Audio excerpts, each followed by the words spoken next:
How's it going, guys? It's the Pixelated Pumpkin, and in today's video, I'll be showcasing and reviewing the Lemax new for 2022 Crypt of the Lost Pumpkin Souls building. Now, I purchased this at Michael's for a steep $100, but I did use a 20% off coupon, so I only ended up paying $84, but it is retailing for $100. So I'll explain more about that in my review, but overall, I'll give you a good close-up of the box here. Hopefully that is focusing, and I'm just going to give you a little spin around of the box here. As you can see, this is the box they are using this year. It's not a Michael's exclusive, but I did purchase it at Michael's. And there, you got a good look at the box. Here is the top of it. But overall, you're gonna get a good look at this thing in this video with all the lights lit up, and you're gonna get to see it with lights on it, without the lights on. So hopefully you'll be able to get a really good view of this and decide for yourself whether you want to purchase it or not in this video. But without any more hesitation, I say, let's get right into it. Alright, so here it is, the Crypt of the Lost Pumpkin Souls. Way back in February when Lemax released all of their stuff, I obviously had my eye on this one. It is just so awesome. There's so much detailing here. There's so much good lighting on the piece too. I'm going to bring you in and do a little breakdown, but I just want to give you this nice shot right here of looking at it head on. Just really an incredible piece all around. I absolutely adore this thing for obvious reasons, of course. Listen, I would love to live in this thing if I'm being honest. It is the perfect house for me. But anyways, just my general thoughts right away before I take you into the detail. I do really think it is a very unique piece from the typical pumpkin-themed houses and buildings we get from Lemax. They typically all are around farm theming, which of course is my favorite. But I loved how they strayed away from that with this piece and gave us something super, super unique that we never see. So I am a really big fan of that. Overall, I just think it is a genuinely amazing piece, and I could not be more excited to have it in my possession now. And I'm going to take you in and give you a good look around of the Crypt of Lost Pumpkin Souls. Alright, so now time to get a good dive into the detail of this piece, since there are so many little hidden things in here, especially on all the tombstones down here. There's actually full stuff written out on them. So I want to take you into the action on this piece, and we can find out all its little secrets and stuff. So I'll start off with the top with those flame flicker lights there. Really good detailing around the huge pumpkin at the top. Also bring you around the side here. You can see how there's even windows at the top with those jack-o'-lantern faces, which I love. And then even down here, there is not much going on, but you got pumpkins on the sides of the rooftop, which I really think is cool. I really do wish there was something going on inside this area here. Obviously, I'll back out of there for you a little bit so you could kind of see what I'm talking about. Yeah, there's something in there or there, and on the other side too, they're just empty. I do think it would have benefited from a little bit more detailing on the sides, but still, really, you're not going to even be able to really fit anything in there, even if they decided to. So I understand why there is nothing there, but even on the sides here, you do have pumpkins on the sides of the rooftop there again. And at the very top, we have the back, which lights up, which is such a cool detail. Again, I'll put on the lights in a little bit. But anyways, coming back to the front, we have basically the whole selling point of this piece, I guess you could say, the gigantic pumpkin bursting out of the front of the building here. And I love it so much. Now, the face itself is great. I do like the jack-o'-lantern face he has. I think the eyes could have benefited from being a little bit bigger. They are kind of small and a little bit squinty. But I don't know, he just has a pretty big forehead, but still a really good pumpkin face they chose for this guy. And I do like how even you have the sprouts coming out of the top there too. I was lucky and I got an insanely good paint job on mine, so that looks really nice coming out of the top there. And as you can see, it's kind of a little bit, you may have missed it, but these are actually his arms coming in and grabbing it there. You can see his hand right there on each side, and I think that is such an awesome detail, how he is a living pumpkin creature, which is just so cool and so unique. Now moving down here, we have two little pumpkins on each side. I really love the little faces each of these guys have, both very nice, both on each side. Now that we're done with him, we'll come back when all of the lights are off.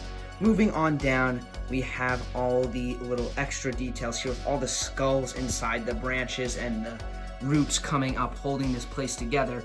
I love the skulls in this thing. It could have easily just not have been there, but the skulls in here are such great detailing, and it's nice that it breaks up the pumpkin theme just a little bit and giving us something else, as it is a crypt as well. So obviously bodies are being buried here, so that is a cool detail. And over here we have a keep out sign, which is nice. And then again, those mirrors that are, or not mirrors, windows that are broken in with those jack-o'-lantern faces. So cool.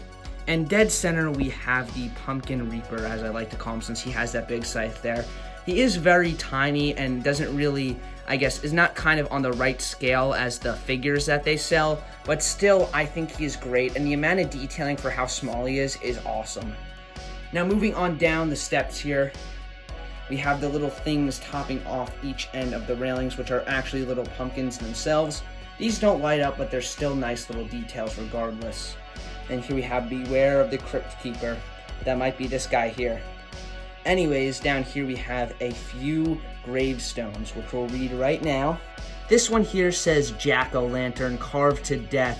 I'm thinking that's 18 something to 19 something. I really can't make out those bottom dates there. But anyways, that is really cool.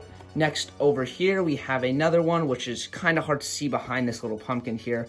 But it says Rip G. Gord, and another date, 1821 to, I think, 1948 maybe, something like that. Again, it's hard to see the dates.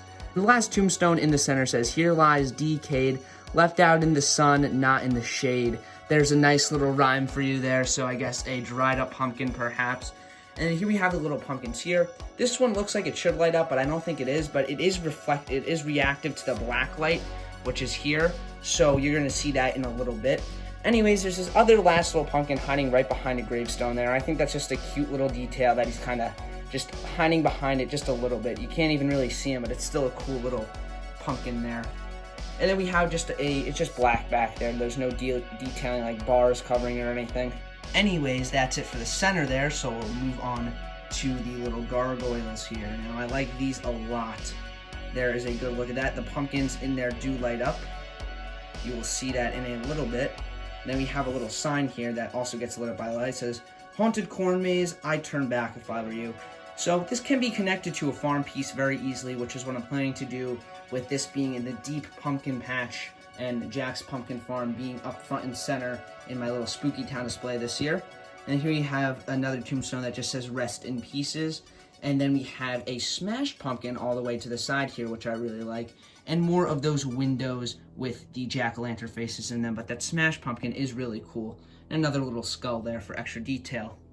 Now moving on over to the other gargoyle, same thing again. It just has the actual name of the piece right here. It's saying Crypt of the Lost Pumpkin Souls. Very cool, that sign. That also gets lit up by the light right there, which you'll see in a little bit. And here we have our last little tombstone, which is also pumpkin themed. I love how these just aren't all reused. They are all original. They have their own little messages on them.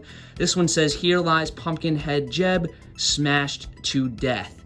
Now, that is another awesome run right there, and I really do love that message. Probably my favorite one. So, and then here we just have a few more pumpkins off to the side here. Really, really cool stuff. Now turning the piece all the way around, we just have the window, or I guess window. I don't know what you call it. Sunroof maybe, that lights up green, which again, you'll see in a minute.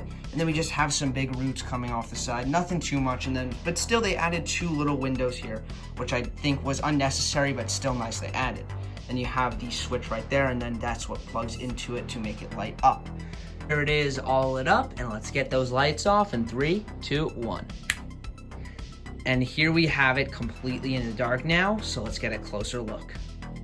All right, and there we go, completely in the dark now, all lit up.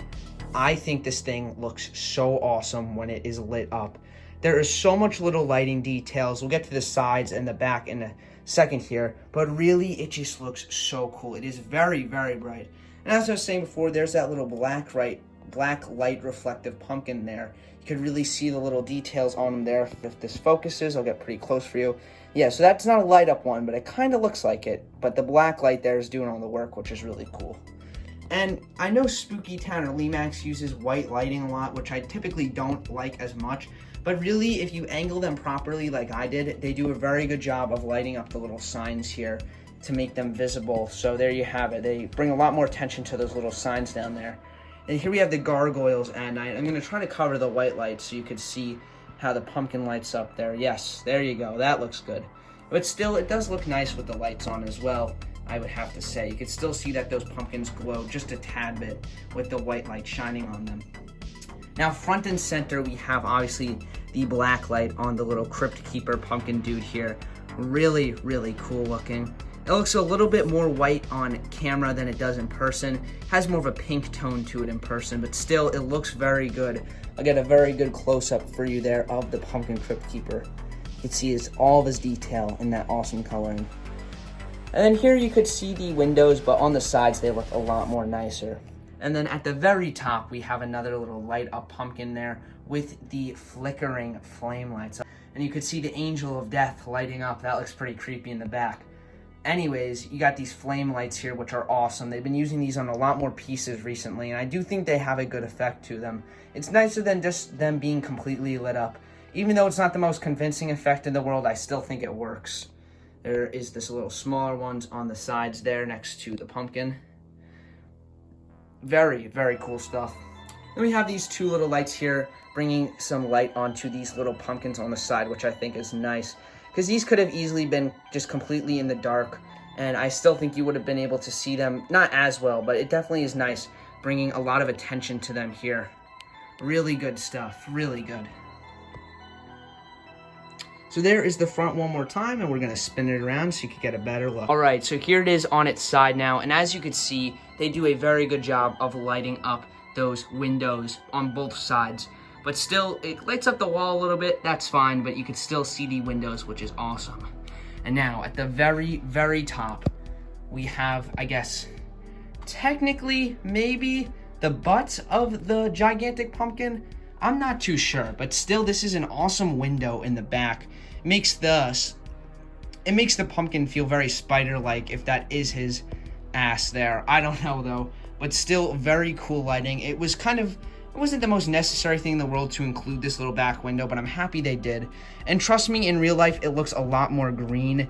It looks pretty white over here, but seriously, when you see it in Michael's stores, or really any store that sells Spooky Town stuff this year, it looks way more green than how it looks on camera. And then even in the back, I mean, not as much, but you could still see a little bit of the light coming through there. And unfortunately, not really through the windows, though. But still, I think overall, this piece looks insane lit up at night. So now I think it's probably a good time to hop in the review now that you've seen it all lit up and with the lights off. So let's go ahead and hop right into my review of the Crypt of the Lost Pumpkin Soul. So now that you got a great look at it with my full showcase and you got to see it lit up as well, now it's time to give my little general review on this item. I'm not going to go super in-depth here, but I have to say, all things considered, this is a solid 9 out of 10 Spooky Town piece for me. It is not perfect. It does not get the perfect 10 out of 10 like Jack's Pumpkin Farm does, because it retails for $100. Now, I think that is very expensive for this piece. I did use a 20% off coupon, so it ended up only being $80 plus tax, which I don't think is the worst price in the world for this. Honestly, sometimes I'm a little bit more willing to shell out a lot of money on Spooky Town pieces and not animatronics. I don't know why. I still feel like I'm getting a better bargain with this Spooky Town stuff. But regardless, I do think $100 is pretty pricey for this piece, considering it is not as big as I was expecting it to be. I really thought it was going to be a lot bigger. It's not the smallest piece in the world, I can tell you that. I'll put my hands up to it right now, and I do have fairly big hands. So it is definitely not the smallest piece, but for $100, I feel like we should be getting a little bit more here. Now, the good thing is, Michaels does expect you to use a coupon. They always have coupons out, and these things go on sale very quickly. Typically, towards the beginning of September, I believe, all the Spooky Town items go 30% off. So if you want to wait, or I guess if you want to risk it and wait, because I feel like this is definitely going to be a huge seller this year, this one.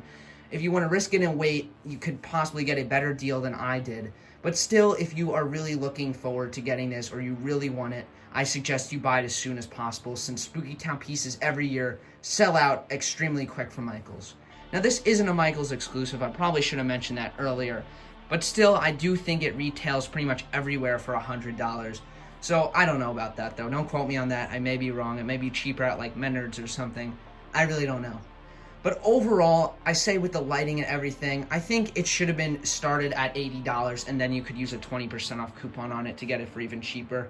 So I don't know. But with the price out of the way, I do think it is an incredible piece with loads of detail that most people wouldn't even notice. And I do have to say the lighting is also really great on this one. Definitely one of my favorite pieces in the past few years now. I do think, again, Jack's Pumpkin Farm is the favorite one I have and might be my favorite of all time. I know it's a recent one, but still, I just think it's that good in my opinion. But anyways, that pretty much does it for my review of the Pumpkin Crypt of Lost Souls, or Crypt of the Lost Pumpkin Souls. I always get it messed up. Anyways, just a really incredible piece in my opinion. I do think this is going to be a good seller, so if you do want to get it, I suggest you buy it as soon as possible. But anyways, guys, that is pretty much going to do it for my review of and showcase of the Crypt of the Lost Pumpkin Souls. Let me know what you guys think of this piece, and let me know your favorite Lemax Spooky Town piece for this year. Again, I always get one a year, and this one was my favorite, so I always pick up my favorite for each year. So hopefully they have another smaller farm piece that I can acquire next year, since I kind of need something a little bit smaller to go with my Jack's Pumpkin Farm and the rest of my pumpkin patch theming I have. But anyways, I've been rambling on long enough, everybody. Thank you so much for watching. Be sure to like and subscribe as always. Also check out my Instagram and my merchandise in my description below. And if you ever need to contact me for any reason, my email is also down there as well. And with that, everybody, thank you so much for watching. And as always, this is the Pixelated Pumpkin, signing out.